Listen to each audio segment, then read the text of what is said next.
பார்வதி தேவியோட அம்மா பார்வதி தேவி கிட்ட, மகளே, சாயங்காலத்துக்குள்ள மாப்பிள்ளை வீட்டாரின் திருமண ஊர்வலம் அரண்மனையை வந்தடைந்து விடும். அதற்குள் ஆபரண சடங்குகளுக்காக ஆபரணங்களை தயார் செய்ய வேண்டும். சரி சொல், சிவன் தங்கத்தால ஆபரணம் அணிவாரா இல்ல வெள்ளியால ஆபரணம் அணிவாரான்னு சொல்லி கேக்குறாங்க பார்வதி தேவியோட அம்மா. என்ன ஆபரணமான்னு சொல்லி ஆச்சரியமா கேக்குறாங்க பார்வதி தேவி. ஆம் மகளே, ஆபரண சடங்கில் இருவரும் ஒரே மாதிரியான ஒரே அளவு கொண்ட ஆபரணங்களை அணிய வேண்டும். அதனால தான் கேட்கிறேன். எம்பெருமான் தங்கத்தால் ஆபரணம் அணிவாரா இல்லை வெள்ளியால் ஆபரணம் அணிவாரான்னு சொல்லி கேக்குறாங்க பார்வதி தேவியோட அம்மா. பார்வதி தேவியும், இல்லை அம்மா இல்லை, எம்பெருமான் ஆபரணங்களை எல்லாம் அணிய மாட்டார்னு சொல்றாங்க.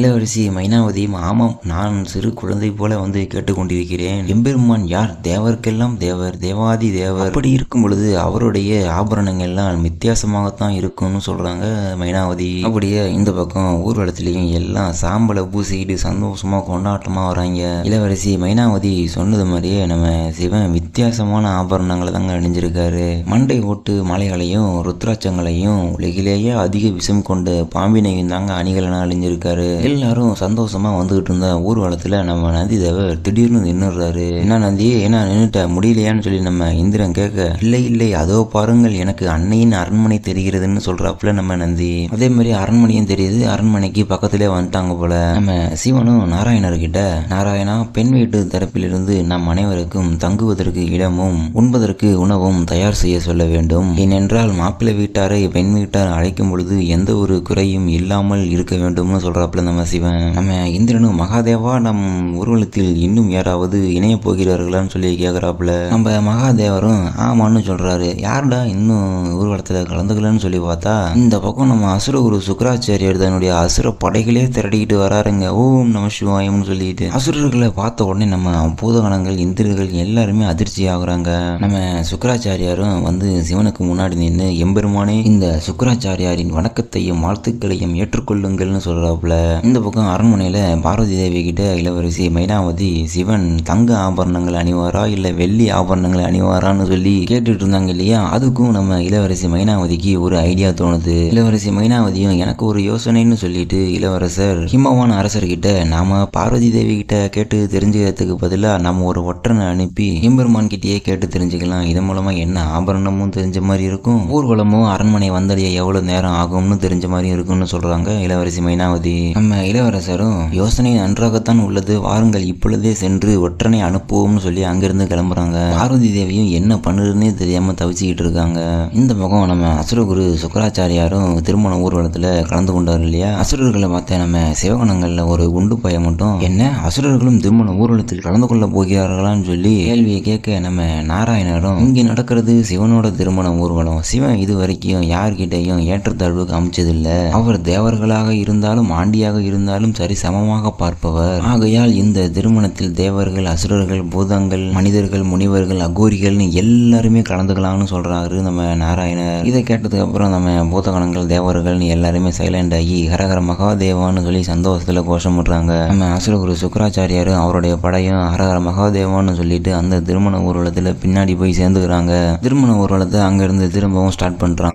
அரண்மனையை பார்த்ததும் நம்ம சிவனுக்கு சில ஞாபகங்கள்லாம் வந்து போகுது. முன்னாடி நம்ம பார்வதி தேவிய சிவன் காசியில பார்த்த போது, நான் திருமண ஊர்வலமா உங்க அரண்மனைக்கு வருவேன்னு சொன்னார் இல்லையா நம்ம சிவன். அதை நினைச்சு பார்த்து நம்ம சிவன், தேவி, நான் உங்களுக்கு கொடுத்த வாக்கை காப்பாத்திட்டேன், இதோ வந்து கொண்டிருக்கிறேன்னு சொல்றாப்புல நம்ம சிவன். அப்படியே இந்த பக்கம் நம்ம பார்வதி தேவியும் என்னதான் பண்ணுறது, அம்மாவுக்கு எப்படிதான் புரிய வைக்கிறதுனே தெரியாம இந்த நேரத்தில் நமக்கு ஒரு ஆளால தான் உதவ முடியும், ரேவதியால மட்டும்தான் நமக்கு உதவ முடியும்னு சொல்லிட்டு ரேவதியை தேடி போறாங்க. அவன் ஒரு பிரச்சனைக்காக அவங்கள தேடி போனா அவங்க ஒரு பிரச்சனையோட இருக்காங்க. அங்க போய் பார்த்தா நம்ம ரேவதி, அவங்களோட அக்காமார்கள், தங்கைமார்கள்னு எல்லாருமே வந்திருக்காங்க. வந்தவங்க சும்மா இல்லாம ரேவதியோட சகோதரியான ரோகிணி அழுதுகிட்டு இருக்காங்க. ஏன்டா அழுகுறாங்கன்னு பார்த்தா, நம்ம ரோகிணி, ரேவதி எல்லாத்துக்குமே ஒரே ஒரு கணவர் தாங்க. அதாவது தக்ஷனோட மகள்கள் எல்லாரையுமே நம்ம சந்திரதேவனுக்கு தான் நம்ம தக்ஷன் கல்யாணம் பண்ணி கொடுத்துருப்பாரு. அப்படி இருக்கும் பொழுது முன்னொரு காலத்துல நம்ம சந்திரதேவனுக்கு ஏதோ ஒரு பிரச்சனையில சாபம் கொடுத்துடுவாரு. அந்த சாபத்தால உடல் நோய்வாய்ப்பட்டு இருப்பாரு நம்ம சந்திரதேவன். நாம இந்த வானத்துல பார்க்கும்போது ஒரு 15 நாள் மட்டும் முழு நிலாவா காணப்படும். இன்னொரு 15 நாள் பார்த்தோம்னா நிலா கொஞ்சம் கொஞ்சமா தோன்ற ஆரம்பிக்கும். பார்த்துருக்கீங்களா? அதுக்கு காரணமே நம்ம தக்ஷன் கொடுத்த சாபம் தாங்க. அந்த சாபத்தால இப்போ முதல் 15 நாள் பிரகாசமா இருப்பார் இல்லையா, அந்த 15 நாள் முடிஞ்சிருச்சு போல. அடுத்த 15 நாள் தொடங்கிடுச்சு. ரோகிணி எதுக்காக அழுகுறாங்கன்னு பார்த்தா, உலகத்திலே இதுதான் முக்கியமான நாள். எம்பெருமானுக்கும் பார்வதி தேவிக்கும் திருமணம் நடக்க போகுது. இதை சந்திரதேவனால பார்க்க முடியாது, இந்த ஒரு அற்புதமான நிகழ்வை பார்க்க முடியாதுன்னு சொல்லி தான் ரோகிணி அழுதுகிட்டு இருக்காங்க. ஏன்னா இப்போதானே 15 நாள் முடிஞ்சிருச்சு, அடுத்த 15 நாள் ஸ்டார்ட் ஆனதால நம்ம சந்திரதேவன் நோய்வாய்ப்பட்டு வெளில வர முடியாமல் கிடக்கிறாப்புல. இன்னும் உங்களுக்கு புரியுற மாதிரி சொல்லணும்னா, இந்த வளர்பிறை தேய்பிரைன்னு சொல்கிறாங்க, அதுதாங்க இது. நம்ம பார்வதி தேவியும் அவங்களுக்கு ஒரு கஷ்டம்னு சொல்லி போனாங்க. ஆனால் அங்கே போய் பார்த்தா அவங்களே கஷ்டத்தில் தான் இருக்காங்க. நம்ம பார்வதி தேவியும் நான் உங்களுக்கு உதவுறேன்னு சொல்லிட்டு நம்ம பார்வதி தேவி ரேவதி கிட்ட, ரேவதி நீ என்ன சந்திரதேவன் இருக்கக்கூடிய இடத்துக்கு கூட்டிட்டு போன்னு சொல்றாங்க பார்வதி தேவி. அப்படியே இந்த பக்கம் சிவனோட திருமண ஊர்வலம் நடக்கிற இடத்துக்கு நம்ம ஒற்றனும் வந்துடுறான். அந்த ஒற்றன் அங்க நடக்கிறதெல்லாம் பார்த்த ஒரு அதிர்ச்சியிலேயே இருக்கிறான். என்னடா இவங்கெல்லாம் இப்படி இருக்காங்களேன்னு சொல்லிட்டு ஒற்றன் பயத்துல இருக்கிறத தெரிஞ்சுக்கிட்டு நம்ம மார்க்கண்டேய முனிவர் நேரா ஒற்றன் கிட்ட போயிட்டு ஹிமவான் அரசர் என்ன செய்தி அனுப்பியிருக்காருன்னு சொல்லி கேட்கறாப்புல. நம்ம ஒற்றனும் அதாவது இப்ப என்ன செய்தி கொண்டு வந்திருக்கேன்னா, இளவரசர் மங்கள ஆபரண சடங்கிற்காக மகாதேவர் தங்கம் அணிவாரா இல்லை வெள்ளி அணிபவாரா என்று கேட்டு வர சொன்னார்னு சொல்லி நம்ம ஒற்றனும் சொல்ல, அங்க இருந்த பூதகணங்கள் எல்லாருமே விழுந்து விழுந்து சிரிக்க ஆரம்பிச்சிடுறாங்க.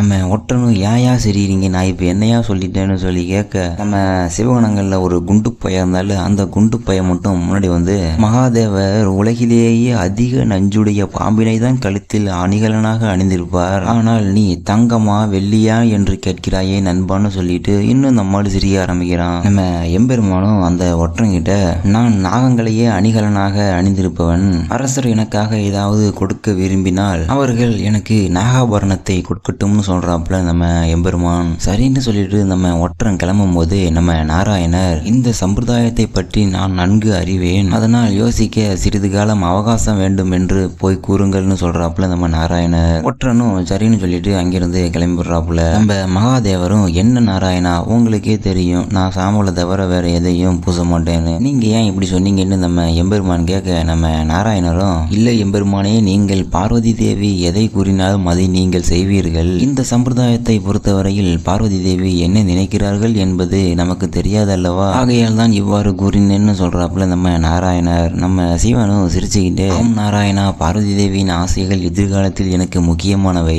அவர்களின் ஆசைகள் அனைத்தையும் நான் நிறைவேற்றுவேன், அனைத்தும் எனக்கு முக்கியமானவைன்னு சொல்றாப்புல நம்ம எம்பெருமான். அப்படியே இந்த பக்கம் நம்ம ஒற்றனும் டைரக்டா நம்ம நாராயணர் சொன்னதை போயிட்டு அரசர்கிட்டையும் அரசிக்கிட்டையும் சொல்லிடுறாப்புல. அவங்களும் நேரம் கம்மியா இருக்கு, ஆனா இருவருக்கும் ஒரே மாதிரியான நகைகளை செய்யணுமே, அது எப்படின்னு சொல்லிட்டு யோசிக்கும் போது நம்ம அரசர், இதை நாம் பார்வதியிடமே கேட்போம், ஏனென்றால் பார்வதி கூறினால் எம்பெருமான் சம்மதிப்பார்னு சொல்லிட்டு 2 பேரும் பார்வதி ரூமுக்கு போறாங்க.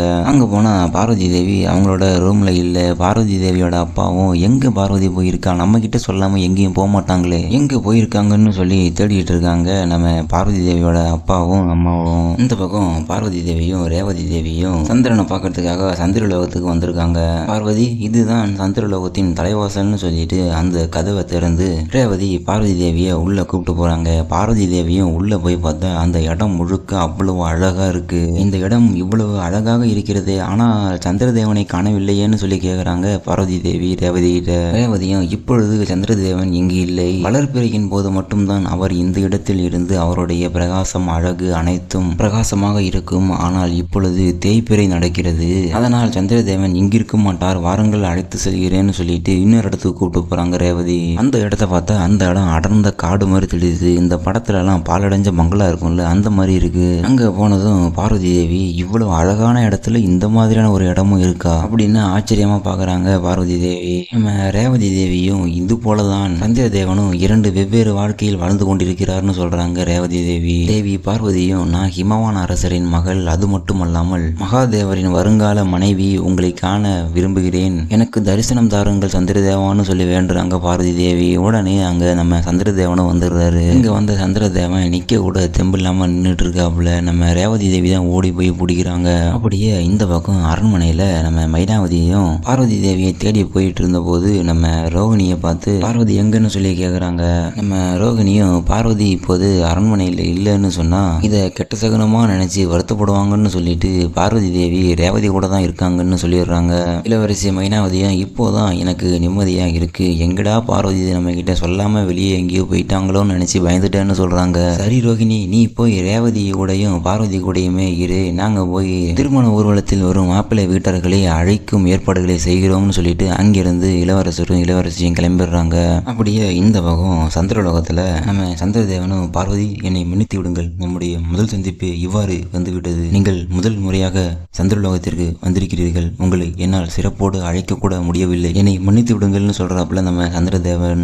பார்வதி தேவியும் இல்லை இல்லை இல்லை, நீங்கள் தான் என்னுடைய விருந்தினர், நான் உங்களை மகாதேவனுக்கும் எனக்கும் நடக்கவிருக்கும் திருமணத்திற்கு அழைக்க வந்திருக்கிறேன்னு சொல்றாங்க பார்வதி தேவி. ஆனா நம்ம சந்திரதேவனும், ஆனால் தேவி என்னுடைய உடல் ஆரோக்கியம் சரி இல்லையே, நான் எப்படி உங்களோடு வருவதுன்னு சொல்லி கேட்கிறாப்புல. அதற்கான தீர்வு என்னிடம் உள்ளது, அதற்காக நீங்கள் சந்திரலோகத்தை விட்டு என்னோடு வர வேண்டும்னு சொல்றாங்க தேவி பார்வதி. உங்கள் கட்டளைப்படியே நான் வருகிறேன் தேவி, ஆனால் நாம் எங்கு செல்கிறோம்னு சொல்லி கேட்கிறாப்புல. பார்வதி தேவியும் சிவனோட திருமண ஊர்வலத்திற்கு தான் செல்ல போகிறோம்னு சொல்றாங்க. அப்படியே இந்த பக்கம் திருமண ஊர்வலத்துல எல்லாரும் சாம்பலை அள்ளி பூசிக்கிட்டு சந்தோஷமா உடுக்கி அடிச்சுக்கிட்டு நடனம் ஆடிக்கிட்டு எல்லாருமே ஆனந்தமா வந்துகிட்டு இருக்காங்க. நாராயணரும், கூறுங்கள் மகாதேவா, மங்கள ஆபரண சடங்கிற்காக தாங்கள் எதை அணிய போகிறீர்கள், எதை முடிவெடுத்துள்ளீர்கள்னு சொல்லி நம்ம நாராயணர் கேட்க, நம்ம சிவன் பதில் சொல்றதுக்கு முன்னாடியே அங்க இருந்தவங்க எல்லாம் தேவி பார்வதி வாழ்க, தேவி பார்வதி வாழ்க, தேவி பார்வதி வாழ்கன்னு என்னடான்னு பார்த்தா பார்வதி தேவி அந்த திருமண ஊர்வலத்திற்கே வந்திருக்காங்க. நம்ம சிவனும் பார்வதி தேவியை பார்த்த உடனே அந்த நந்தி வாகனத்துல இருந்து இறங்கி ஒரு அன்போட ஒரு லவ்வோட பார்வதி தேவியும் சிவனும் 2 பேரும் நோக்கி நடந்து வராங்க. நம்ம பார்வதி தேவியும் சிவனை வணங்க, நம்ம சிவனும் திருமண ஊர்வலத்திற்கு என்னை சந்திக்க நீங்கள் வந்துள்ளீர்கள் என்றால் ஏதாவது முக்கியமான காரியமாகத்தான் இருக்கும், என்னவென்று கூறுங்கள்னு சொல்றாப்புல நம்ம சிவன். மங்கள ஆபரண சடங்கில் நீங்கள் வெள்ளியை அணிய வேண்டும்னு சொல்றாங்க பார்வதி தேவி. பார்வதி தேவி சொன்னதை கேட்டவுடனே அங்க இருந்தவங்க எல்லாருமே ஆச்சரியத்துல மூழ்கிடுறாங்க. நம்ம சிவனும் ஒரு அதிர்ச்சியோட பாக்குறாப்புல. இதோட இந்த எபிசோடு முடிஞ்சிருச்சு, அடுத்த எபிசோட்ல பார்க்கலாம்.